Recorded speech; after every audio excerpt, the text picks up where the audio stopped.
Ça vous est déjà arrivé? Vous regardez un film tranquillement, vous appréciez les dialogues et la qualité de la restauration vidéo grâce à cette toute nouvelle ressortie au format Blu-ray haute définition, quand d'un seul coup... Eh bien alors, j'accepte. Je vais chercher ma voiture et je repasse vous prendre dans une demi-heure. J'ai besoin d'un peu plus de temps pour me changer et me préparer. 1 heure. On fait face à de toutes nouvelles voix qui n'ont rien à voir avec celle du doublage de base, mais qui surtout font très tâche, car ça arrive en plein milieu d'une scène et on sent que ça a été doublé plus récemment. D'accord. Toutefois, dans ce cas-là, il ne s'agit pas d'un redoublage, mais bel et bien un tout nouvel enregistrement qui a été fait pour des scènes qui n'avaient jamais été diffusées à l'époque, puisque le film en question était proposé en une version un peu plus écourtée lors de son arrivée au cinéma en France. Et oui, comme ces passages n'avaient pas été doublés, il faut bien en faire quelque chose. Et dans ce cas-là, le distributeur ou bien l'éditeur peut se permettre deux solutions. Soit il laisse les scènes en VO, avec des sous-titres français pour la compréhension, ou bien alors, il fait tout doubler pour le meilleur, et des fois pour le pire. Eh ben allez, moi, vas-y. Bon, pour le cas de Sueur froide, c'est littéralement 3 répliques qui ont été doublées récemment. Donc voilà, on ne va pas boycotter une édition juste pour ça, même si franchement, ils auraient pu s'abstenir, surtout au vu du résultat obtenu. Je pourrais aussi mentionner Bruce Lee, affublé d'une voix à la Mr. Bean, pour la scène 2 minutes qui a été rajoutée spécialement pour le DVD d'Opération Dragon. Un magnifique combat. C'est comme un ballet. Et quand l'occasion se présente, il cogne tout par lui-même. Et ça, c'est merveilleux. Après, ce ne sont pas là les pires exemples. Le premier King Kong de 1933 a de très gros soucis sur sa nouvelle ressortie Blu-ray. La version française d'époque étant incomplète, car réalisée à partir d'un montage censuré et écourté pour l'international, près de 25 minutes de dialogue ont été récemment enregistrées. Ça part d'une bonne intention de vouloir proposer pour la première fois ce film dans son montage intégral non censuré, entièrement en français, mais non seulement, les nouveaux acteurs ne jouent pas très bien. Ah ah! Je t'y prends, petite voleuse! Je vais appeler la police! T'es contente, Non, je n'ai rien volé! Laissez-moi! Je voulais, mais je ne l'ai pas fait! J'en ai marre des voleurs et... Du calme, elle n'a rien pris cette petite. C'est vrai, je n'ai rien pris! Ça fait 3 voleurs cette semaine! Tenez, prenez ça. Oh bon? Du balai. Mais surtout, le mixage est abominaffreux. Une aventure où 20 de nos camarades trouvèrent une horrible mort. Et maintenant, mesdames, messieurs, avant d'aller plus loin, je vais vous présenter le plus gigantesque mâle qu'on puisse voir. Voici King Kong, la 8e merveille du monde. Aucun soin n'a été apporté pour vieillir le son artificiellement, ou alors simplement d'utiliser du matériel d'enregistrement contemporain, comme Disney l'avait fait pour le redoublage de 2001 de Blanche-Neige et les 7 nains. 3 fois plus que le bateau d'Antien. Dans le doc, il dit même qu'ils ont embarqué une femme. Eh messieurs, que voulez-vous? Denham est à bord? Alors que, rien qu'en faisant ça, ça aurait rendu déjà le tout un peu plus digérable. Dans le doc, il dit même qu'ils ont embarqué une femme. Eh messieurs, que voulez-vous? Denham est à bord? Qui êtes-vous? Et quand le film en question est complètement différent d'une version à l'autre, ce qu'on fait en général, c'est un redoublage intégral. Et là encore, le résultat est variable. On peut avoir de très bonnes surprises, comme avec le Justice League version Snyder Cut, où l'on a fait appel à la quasi-intégralité des acteurs et actrices qui avaient participé au doublage de la version cinéma. Ou alors on a des résultats moins bons, voire même en dessous de la moyenne, comme le redoublage de Robin des Bois, Prince des voleurs, E.T. l'extraterrestre, ou bien Amadeus. Alors que pourtant, on a fait appel à quelques-uns des comédiens ayant déjà participé au doublage d'époque. On sait qu'on est entendu. À la fin, glissant de son tabouret, il est tombé. C'est ma sœur Antoinette. Il a aidé à se remettre debout. Et savez-vous ce qu'il a fait? Il a gracieusement sauté dans ses bras et dit « Voulez-vous m'épouser, oui ou non ?» Mais malgré tout, la spontanéité et l'énergie s'est clairement perdue, certainement dû à un délai d'enregistrement trop court, et aussi à des nouvelles traductions moins qualitatives. Et comme souvent, ces altérations ou ces redoublages ne sont jamais signalés, que ce soit sur les jaquettes des Blu-ray ou des DVD, au point qu'on serait amené à se sentir un peu escroqué. Et c'est pourquoi aujourd'hui, je vais vous parler de l'arnaque. Le film.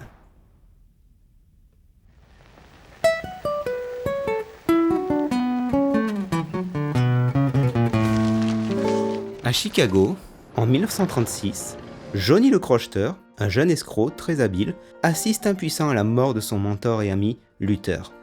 Il décide de s'associer avec Henry Gondorff, un expert de la Grande Faisande, afin de s'attaquer aux parrains du crime, le redoutable Doyle Lonergan, responsable de la mort de son camarade.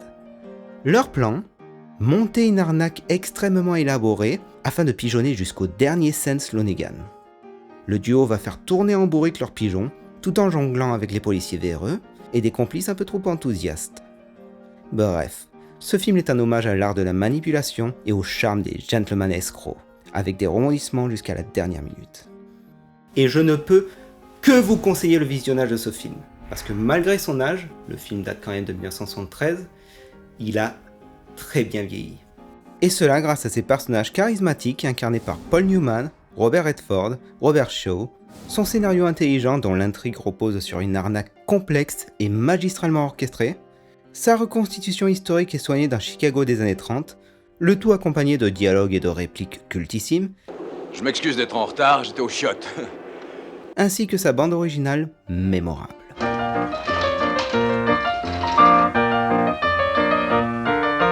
Sans parler de sa version française de très grande qualité, doublée par de très grands cadors du milieu, comme le fabuleux Jean-Claude Michel sur Paul Newman, Bernard Murat sur Robert Redford, André Valmy sur Robert Shaw, et n'oublions pas Jacques Marin, Paul Emmanuel, Arlette Thomas, le tout sous la plume du génie de l'adaptation française, Georges Dutter, qui a traduit des films extrêmement connus avec ses dialogues aux petits oignons et un certain respect de la langue argotique de l'époque.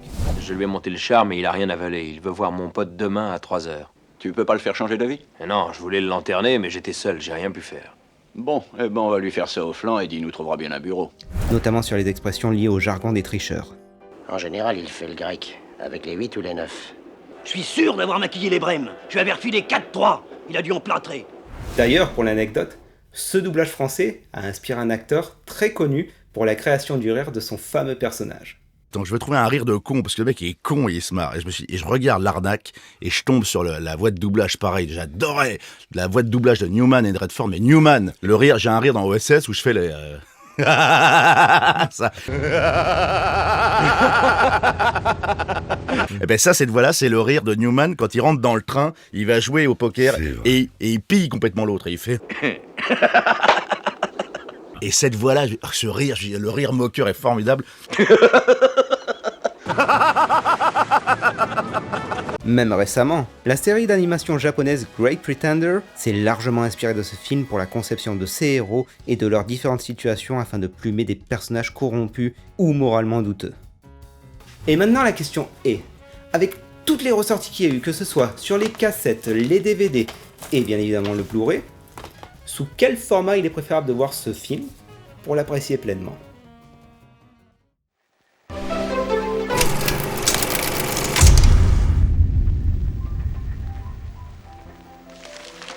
À la fin de l'ère du VHS, soit au début des années 2000, Universal a commencé à ressortir à grande pompe ses classiques au format DVD, avec des restaurations numériques qui, certes, font main basse sur les génériques français d'époque que l'on pouvait retrouver sur nos vieilles cassettes, mais qui proposaient une qualité d'image largement supérieure à nos vieilles bandes magnétiques.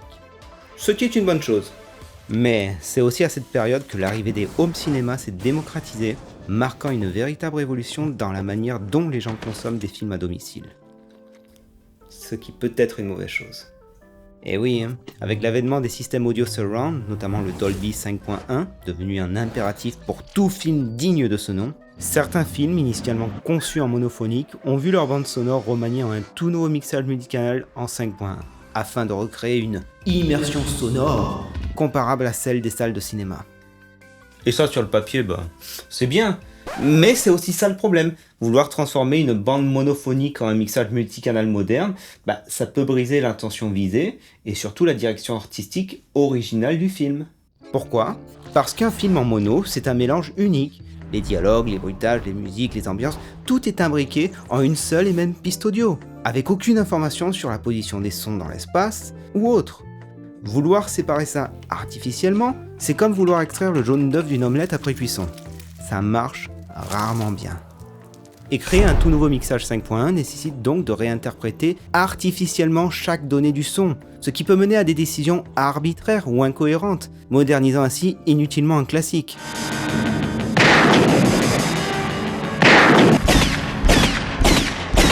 Dans tous les cas, si l'éditeur ou le distributeur du film tient impérativement à proposer un mixage 5.1 pour leur film de base en monophonique, il y a 3 solutions qui s'offrent à eux.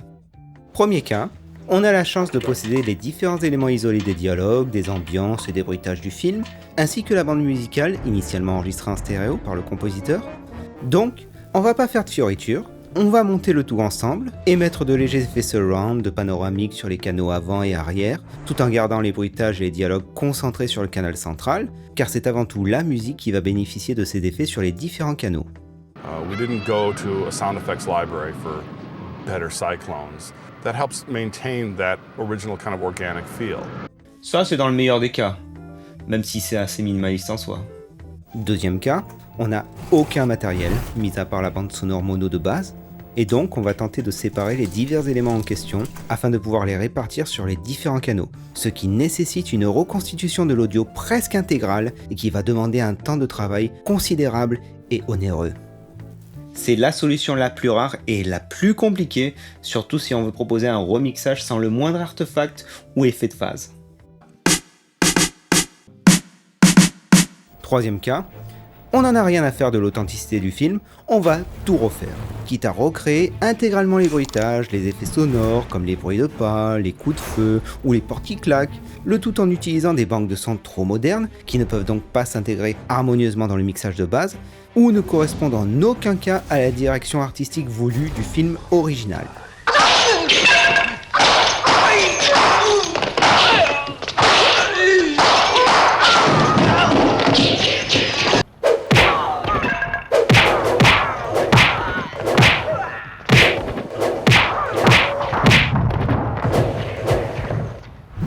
Inutile de vous dire que c'est la solution la plus utilisée, et que pour le pire. Certainement pas pour le meilleur.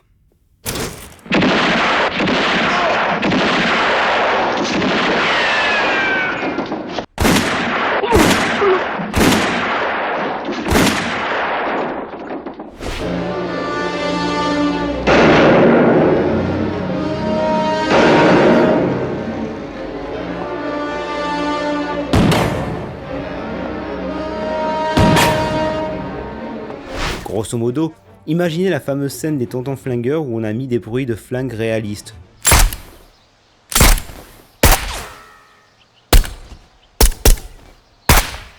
Déjà, ça ne colle pas avec la direction artistique du film de base, mais surtout, ça ferait perdre toute la blague de cette scène de fusillade devenue culte à cause de ces sons ridicules pour les silencieux.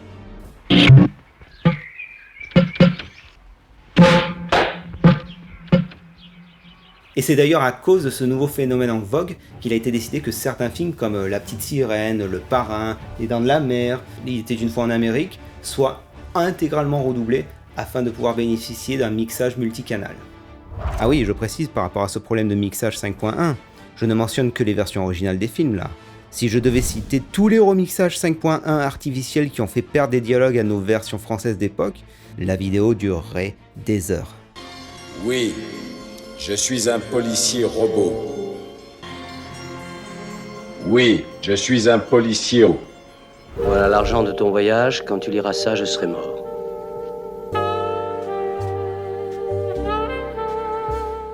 Croyez-moi. Et malheureusement, même des films plus modernes des années 80, comme Conan le Barbare, ont souffert de cette plaie aussi bien en VF qu'en VO.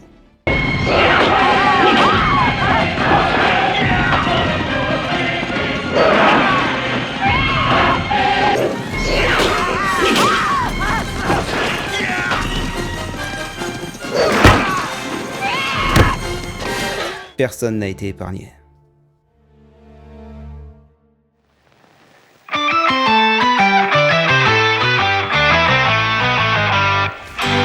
Fort heureusement, les premières éditions DVD de l'Arnaque, sorties en 2001 et 2004, n'ont pas subi de remixage. La VO et ainsi la VF sont proposées directement en mono d'origine. On peut donc jouir de la version originale en mono, telle qu'elle a été conçue lors des diffusions cinéma à l'époque. Mais qu'en est-il de la version française qui inclut dedans ? Eh bien, quand on est habitué et qu'on a poncé la bande magnétique de la cassette encore et encore et encore, puis après qu'on passe au DVD, on remarque immédiatement qu'il y a un souci avec la version française. At the wire, it's Wrecking Crew, the winner by 5. Black Mischief second. Au poteau, c'est Wrecking Crew, le vainqueur par 5 longueurs. Black Mischief en seconde. Time. terminé.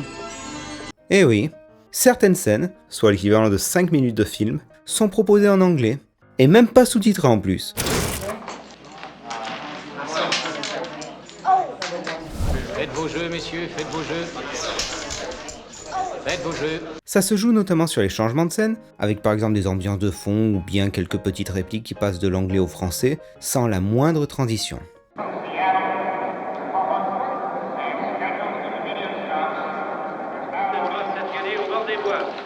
Le rapide 617 en provenance de Kansas City est annoncé à la fois 4. C'est prié de ne pas stationner au bord des voies. Donc, il s'agit bien de la version française d'époque, mais elle n'est pas 100% complète, alors que ces passages étaient bien proposés entièrement en français précédemment.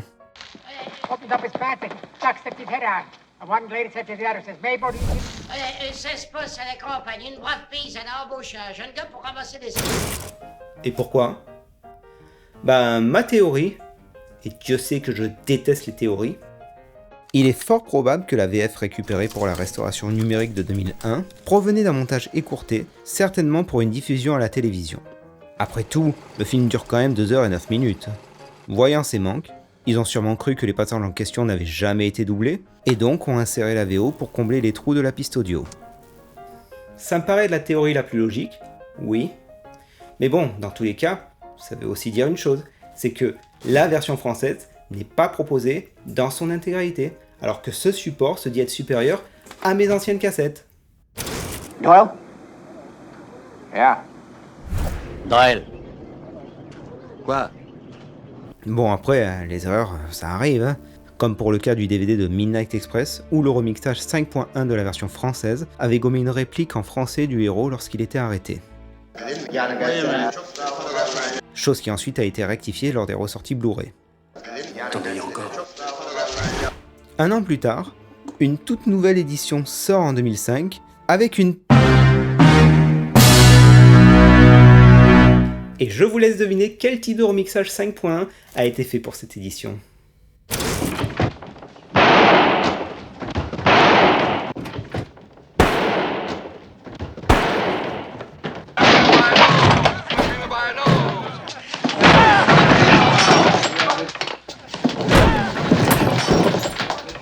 Malheureusement, alors que le film y avait coupé lors des premières éditions DVD, voilà que la version originale se retrouve saccagée par un remixage 5.1 vraiment bas de gamme. Who do you think you're talking to, Aaron boy? Nobody sets me up. Who do you think you're talking to, Aaron boy? Nobody sets me up. Bon après, soyons honnêtes une seconde, ce n'est pas le pire remixage que j'ai entendu de ma vie. Loin de là. Pour moi, la palme revient toujours déjà au film de Bruce Lee, avec leur mixage 5.1 dément, et Sueur froide, sur les premiers DVD, avant que ce soit remanié pour le Blu-ray, qui était du très haut niveau. Hein. Ah oui, j'ai oublié une chose, la version française est toujours incomplète. Alors l'intérêt de cette édition...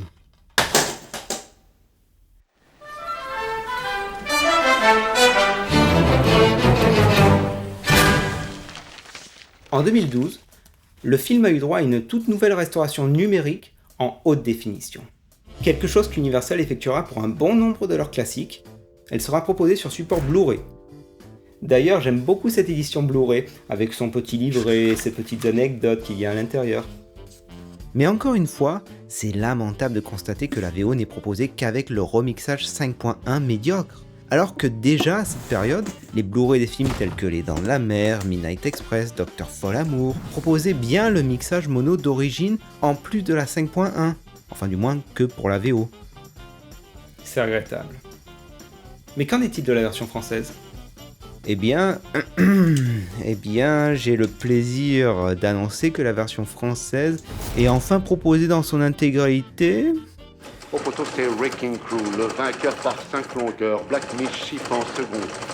Which Away en 3, Wrecking Crew, côté 3 contre 1, c'est notre cheval. Ouais, quasiment tout ce qui était en anglais sur les précédents DVD, là au moins c'est en français, on va dire que c'est déjà ça. Bonsoir. Bonsoir. Sauf que, c'est pas le doublage d'époque, mais un tout nouvel enregistrement. C'est lui, il monte. C'est lui, il monte. Donc, il s'agit en effet d'un doublage plus récent afin d'avoir une VF complète. Sauf que dans le cas ici présent, c'est pour ainsi dire inutile, vu que le doublage français était déjà complet de base. Surtout que les nouveaux acteurs sont clairement en sous-jeu, en plus d'avoir un accent à couper au couteau. Doyle? Quoi? Doyle. Quoi? On pourrait se dire, encore une fois, que comme ils n'avaient pas accès à ces scènes via leur matériel, ils ont dû supposer que ça n'avait jamais été enregistré à l'époque, un peu de la même manière que Sueur froide. Et donc, pour pouvoir proposer une version française intégrale du film, ils ont fait doubler les quelques dialogues manquants pour les diffusions de télé et la ressortie Blu-ray. Mais je ne crois pas à cette théorie. Pourquoi ? Eh bien tout simplement parce que lors du one-man show du comique, qui est doublé par Guy Pierrot, soit la voix de Bugs Bunny, toute sa blague salace utilise exactement le même texte français d'époque. Ça se passe à la campagne. Une brave fille, elle embauche un jeune gars pour ramasser des cerises. Le gars les cueille à la main, la dame lui dit « Mais il faut les prendre avec la queue, mon gars ». Le gosse répond « Mais madame, avec la queue, ça ne fait pas ». Ça se passe à la campagne. Une brave paysanne a embauché un jeune gars pour ramasser des cerises. Le gars les cueille à la main, la dame lui dit « Mais il faut les prendre avec la queue, mon gars ». Le gosse répond « Mais madame, avec la queue, j'y arrive pas. » Et je précise une chose, la blague est complètement différente en VO. À aucun moment il est question de cerises. Opens up his pants and chucks his head out. And one lady said to the other, says, Mabel, do you see what I see? She said, so what? You've seen one, you've seen them all. She said, yes, but this one's eating my popcorn. Du coup, afin d'avoir accès au texte français d'époque, ça signifie, en toute logique du moins, qu'ils avaient forcément à leur disposition ces fameux passages manquants.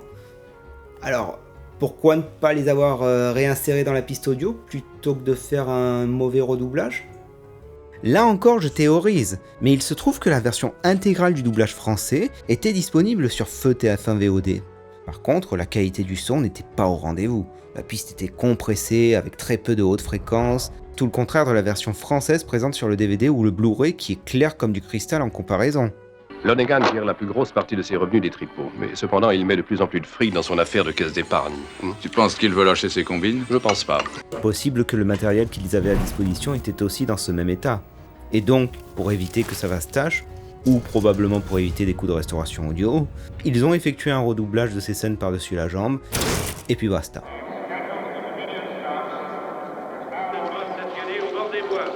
Mais bon, au moins, ils ont pris le temps de respecter le texte français d'époque. On va dire que c'est toujours ça de prix. Et pour info, sur Canal VOD ou Amazon Prime, la VF est aussi proposée avec les redoublages partiels. Sauf sur la scène de la cabine téléphonique. En effet, sur le Blu-ray, cette scène était laissée en VO sans sous-titres, comme sur le DVD.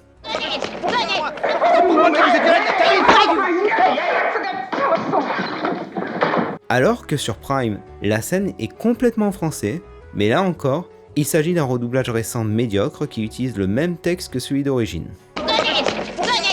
C'est pas moi qui vous ai viré de la cabine. Voyou, vous allez me rembourser mon jeton de téléphone, vous m'entendez? Moi qui vous ai viré de la cabine. Voyou, vous allez me rembourser mon jeton de téléphone, vous entendez? Et donc, encore une fois... Ah, et la nouvelle sortie UHD, me diriez-vous ? Eh bien, même si l'image en vaut la chandelle, il n'y a toujours pas la VO mono, la VF est toujours complétée à partir de ce redoublage récent I2, donc l'édition est et demeure incomplète.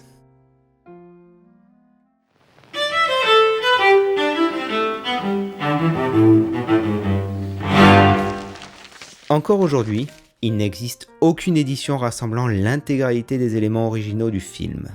Même récemment, à la télévision, il est toujours diffusé avec ces mêmes soucis. Et vous savez, très souvent, quand on fait face à un redoublage que l'on apprécie guère, à ce moment-là, on se dit bon, tant pis, je vais le voir en VO pour pouvoir profiter des vrais acteurs avec leur vraie voix, blablabla. Mais même là, on est un petit peu banané puisque la véritable VO mono n'est pas mise à disposition directement. Ou alors, il faut la chercher. Ce n'est d'ailleurs pas un cas isolé. De nombreux films ayant souffert d'un remixage 5.1 d'une qualité discutable ont vu leur mixage d'époque jeté à la poubelle, comme c'était le cas pour la saga des Inspecteurs Harry ou bien de Terminator.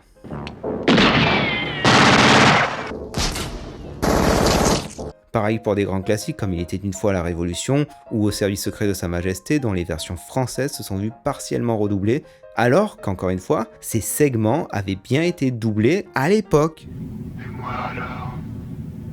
Et moi alors? Ça n'était jamais arrivé à l'autre. Ça, ce n'est jamais arrivé à l'autre. Ah, et je vous rassure, même les séries ne sont pas épargnées par cette folie. Et se retourner vivement, ou quelque chose comme ça. J'ai fait l'expérience, j'ai demandé à mes collègues qui étaient là, sur place, d'essayer de reproduire les mêmes marques que j'avais relevées. Et se retourner vivement, ou quelque chose comme ça. Je dois vous avouer que j'ai fait faire une petite expérience à une équipe sur place pour reproduire exactement les mêmes marques. Et ça, encore une fois, c'est sans parler des répliques françaises qui passent à la trappe dû à un remixage 5.1 discutable. Il s'élève et il revient. Mais dans ce lance-pierre. Et il revient. Cela dit, tout n'est pas perdu. Bien que les éditions actuelles ne rendent pas pleinement justice à ce chef-d'œuvre, on peut espérer, grâce à l'engagement des cinéphiles acharnés et des critiques spécialisées en Blu-ray et UHD, que les éditeurs prendront conscience de l'importance du respect des œuvres originales, tant au niveau de l'image que du son. L'inspecteur Harry ou Terminator, que j'ai mentionné précédemment, ont réussi à récupérer leur VO mono d'origine sur les éditions officielles en UHD. Et qui sait, avec l'évolution du marché de l'édition physique et la montée en puissance des éditeurs indépendants, il est tout à fait envisageable de voir un jour des rééditions complètement fidèles à l'esprit de cinéma d'antan. Comme c'est déjà le cas avec des éditeurs acharnés, tels que Backfilm, Le Chat qui Fume, Artus, Sidonis Calista, Naban Animé, et j'en passe, c'est les meilleurs. Et d'ici là, il faudra se contenter d'éditions cassettes si on veut avoir accès à la version française intégrale du film, ou bien alors des premiers DVD pour avoir accès à la VO mono d'origine.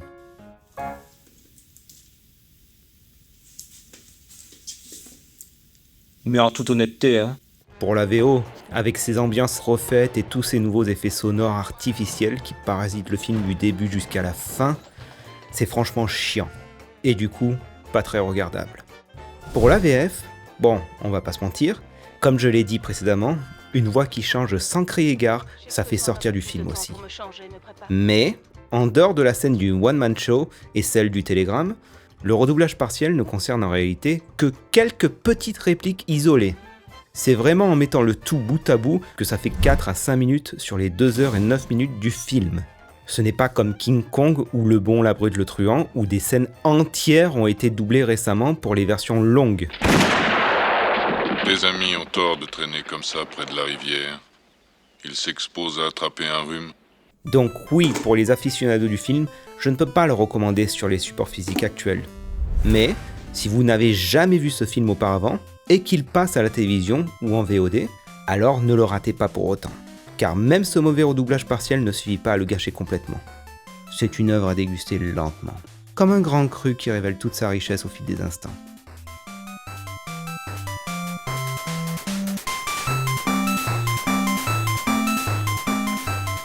Merci d'avoir regardé la vidéo jusqu'au bout.